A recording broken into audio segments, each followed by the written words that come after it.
C'est essentiellement sur les femmes que repose l'économie du village. Le suc vénéneux. Mis à bouillir pour faire évaporer l'acide, le liquide recueilli deviendra une délicieuse soupe au tapioca. La pulpe, quant à elle, est façonnée en pain mis à sécher au soleil. Une fois secs, ils seront pilés, et la farine ainsi obtenue servira à confectionner des galettes, l'élément de base de l'alimentation.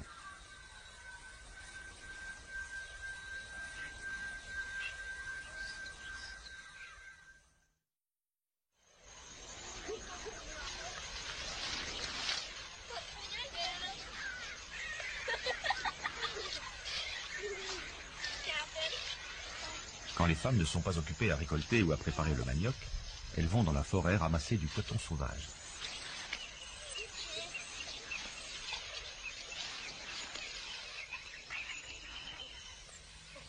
Filer le coton est un travail de longue haleine, qu'on exécute à des moments perdus.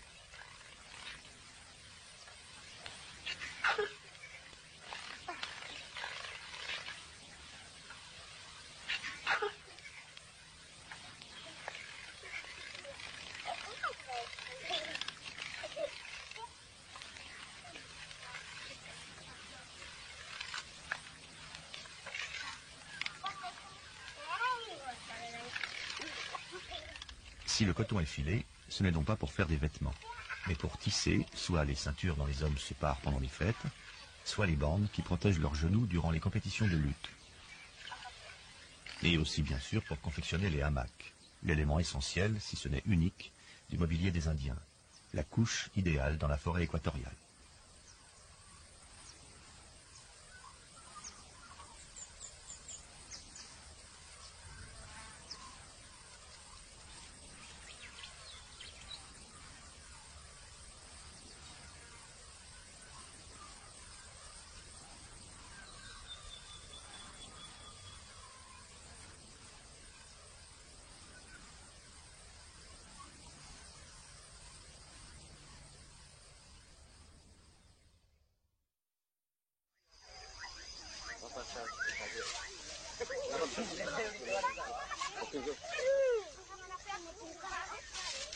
Un homme qui peint le corps d'une femme. Voilà une scène bien insolite. C'est que pour le temps de la fête Yamurikuma, l'ordre des choses s'inverse. Les hommes se mettent au service des femmes qui vont se parer, danser et lutter, comme eux le font d'ordinaire.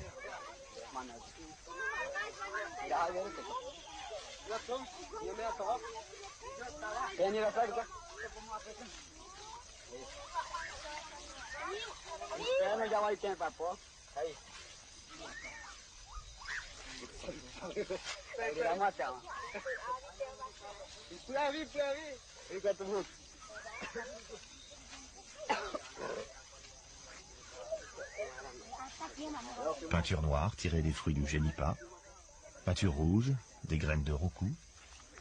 À défaut de s'habiller, les Kamayuras, comme tous les Indiens d'Amazonie, se partent avec un luxe et une fantaisie extraordinaires. Ils y consacrent d'ailleurs beaucoup de temps.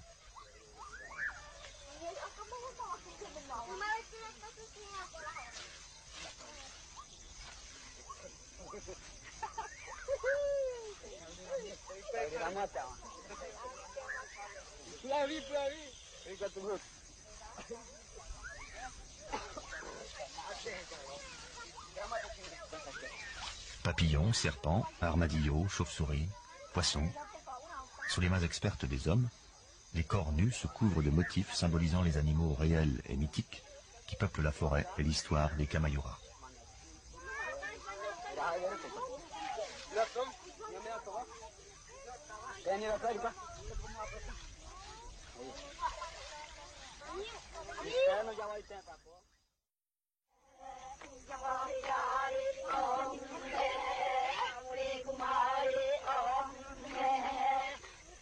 Il y a très longtemps, les hommes étaient partis pêcher. Ils tardèrent à rentrer et se transformèrent en animaux. Les femmes décidèrent alors d'élever leurs enfants, de subvenir à leurs besoins et de se protéger elles-mêmes. Elles décidèrent de s'émanciper et quittèrent leur village pour former une tribu. Tel est le mythe rappelé par ce chant et par la fête Yamurikuma. À cette occasion, 5 jeunes filles vont être initiées.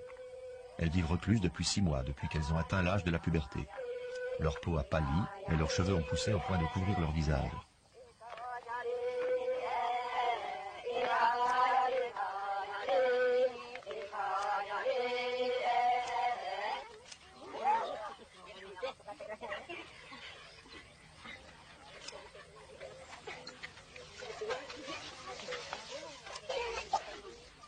Cette frange que l'on coupe est le signe que la fillette est devenue une femme et qu'elle peut désormais se marier.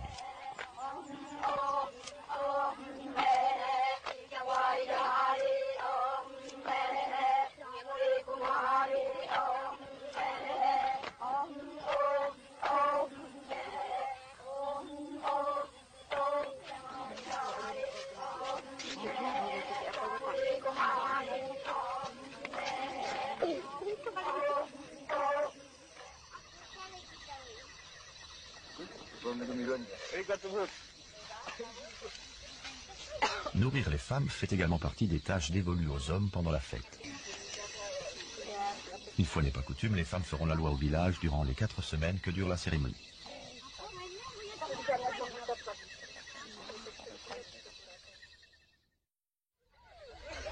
Et tout leur est permis, même d'attaquer les hommes.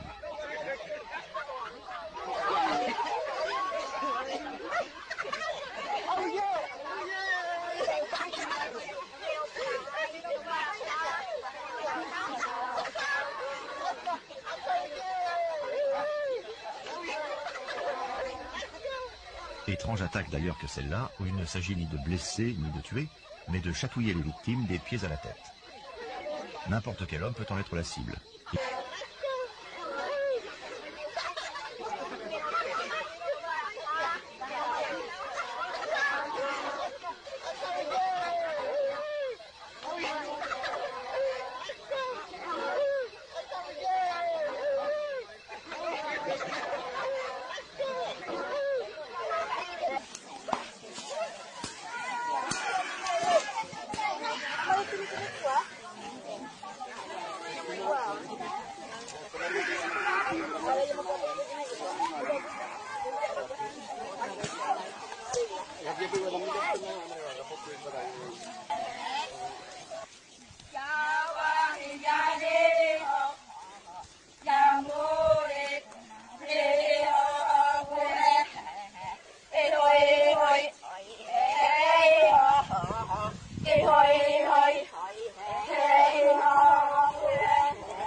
Aku turiu mama.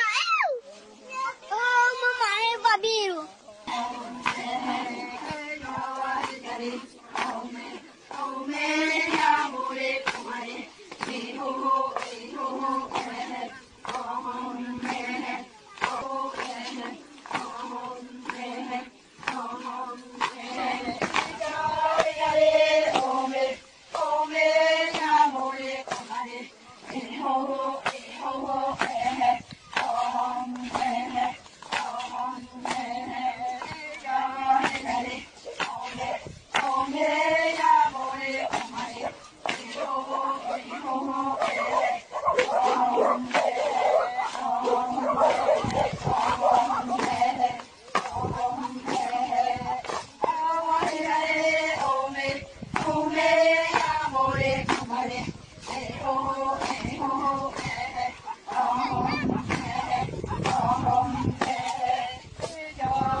Palingan dari kan?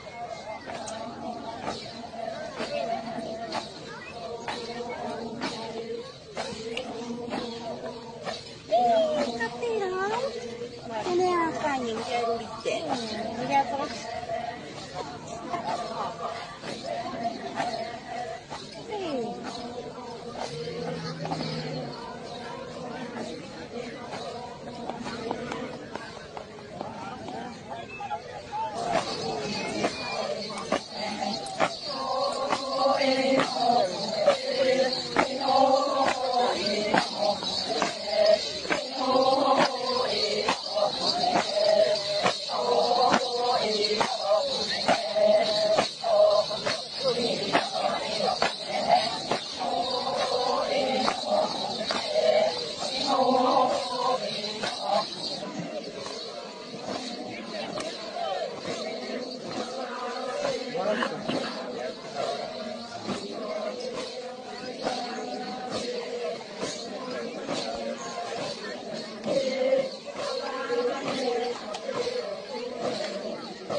Thank you.